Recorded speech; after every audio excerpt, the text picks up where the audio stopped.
बिहार के CM Nitish Kumar mission 2024 पर हैं और सूबे के कानून व्यवस्था को लेकर वो राम भरोसे बैठे हैं। बिहार में कानून व्यवस्था का क्या हाल है, ये बताने के लिए 3 तस्वीरें काफी हैं। जेडीयू आरजेडी की गठबंधन में कानून मंत्री की शपथ लेने वाले अपहरण के केस में फरार हैं। पिछले 10 दिनों से उनका अता पता नहीं है।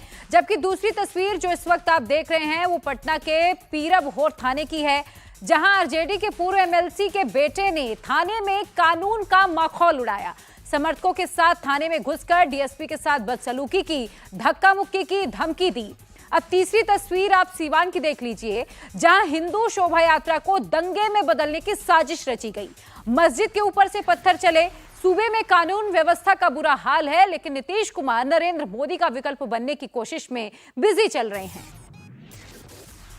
पटना के पीरबहोर थाने में जो वारदात हुई वो बड़ी संगीन है। यहां हंगामा हुआ, डीएसपी से बदसलूकी की गई और पुलिस ने अब कार्रवाई की। आरोपी पार्षद अशफर अहमद को गिरफ्तार कर लिया गया है, लेकिन आरजेडी के पूर्व एमएलसी अनवर अहमद को छोड़े जाने पर सवाल खड़े हो रहे हैं।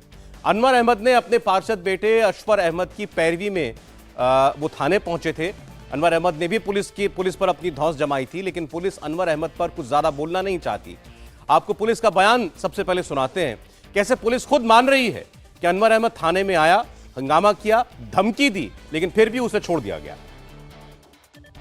रात दिन खुलेआम स्मैक बिक रहा है, शराब बिक रहा है, दुरुस्ती गली में कोई नहीं हो रहा है। रात दिन काम हो रहा है, सब वाला आदमी है। रात दिन खुलेआम स्मैक बिक रहा है, शराब बिक रहा है, दुरुस्ती गली में कोई नहीं हो रहा है। रात दिन काम हो रहा है, सब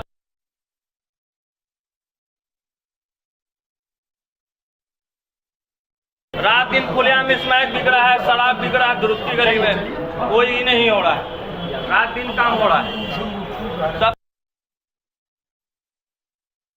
के फादर हैं तो अपने बेटे की पैरवी में वे आए।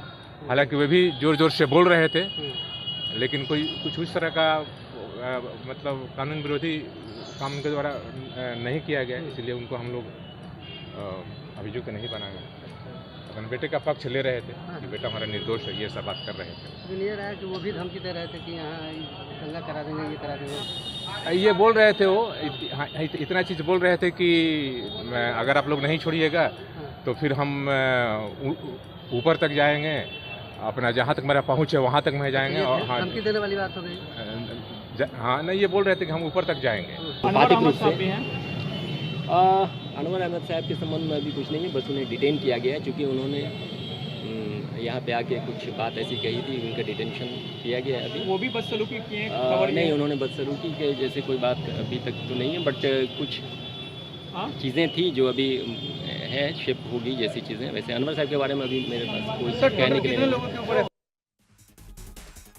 तो आरजेडी के पूर्व एमएलसी के पार्षद बेटे ने थाने में घुसकर दंगा कराने की धमकी दी। ये बात खुद पुलिस कबूल कर रही है। डीएसपी अशोक सिंह ने बताया कि पार्षद अशफर अहमद ने खुद अपने कपड़े फाड़कर हंगामा किया।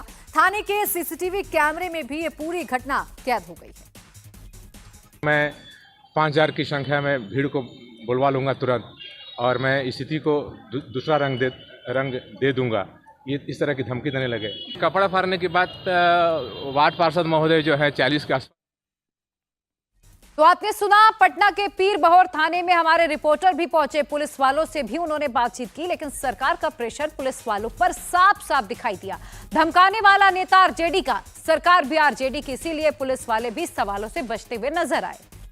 पीरबहोर थाने के एक पुलिसकर्मी की एक दिन पहले पिटाई की थी स्थानीय लोगों ने, एक अपराधी की तलाश में जब पुलिस गई थी, और इसी मामले में एक दुकानदार जिसका नाम सरफराज है उसको पूछताछ के लिए लाया गया था, और इसी सरफराज को छोड़ने का दबाव यहाँ पर दिया जा रहा था आरजेडी के पूर्व एमएलसी की तरफ से, और इसको लेकर ही यहाँ पर काफ़ी संख्या में उनके समर्थक भी जमा हो गए।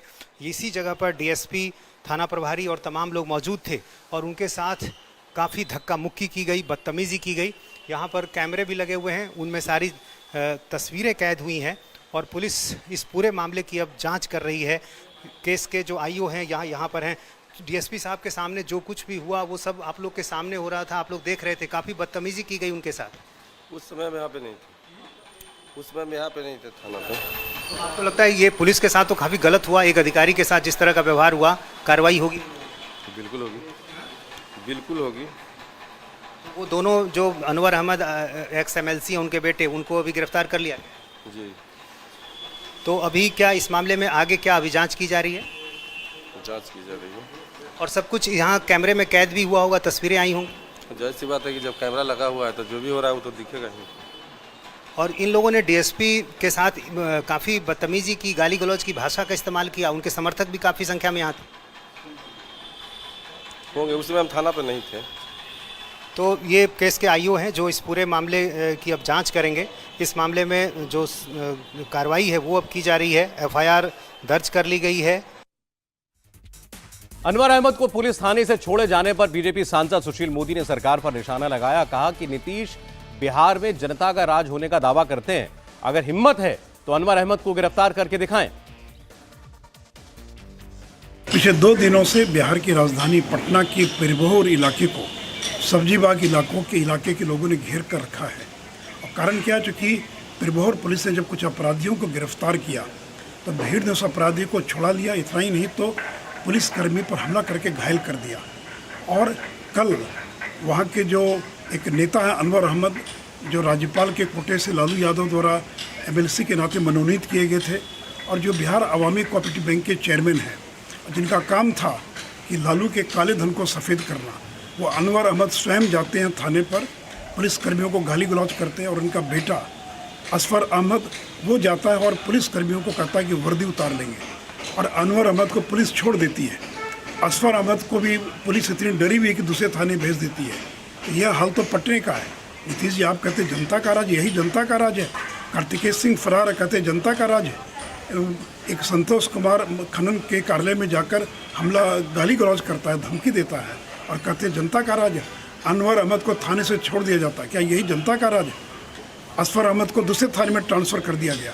अगर हिम्मत है नीतीश जी, जनता का राज है, तो अनवर अहमद को गिरफ्तार करके दिखाएं। राज्य से जुड़े अपराधियों का मनोबल इतना बढ़ गया है कि अब उनको किसी बात का डर नहीं, कि उनको लगता है कि अब तो हमारी सरकार है बिहार के अंदर। और चलिए अब आपको यह भी बताते हैं कि अनवर अहमद हैं कौन, जिसको लेकर बवाल मचा हुआ है। तो देखिए, अनवर अहमद RJD के काफी पुराने नेता हैं, जिन्हें पार्टी ने MLC बनाया था और 90 के दशक में लालू यादव के बेहद करीबी माने जाते थे। उनका दबदबा होता था और वही दबदबा उन्होंने एक बार फिर से थाने में दिखाने की कोशिश की। पुलिस कर्मियों को उनके बेटे ने धमकाया और उन्होंने भी काफी हो हल्ला किया है। पुलिस के चेहरे पर दबाव साफ तौर पर देखा जा सकता है। अब सवाल यह है कि आखिर धमकीबाज नेता की गिरफ्तारी कब होगी। इंडिया टीवी हर वक्त हर जगह डाउनलोड करने के लिए सर्च करें India TV news Google play store या ऐप स्टोर पर।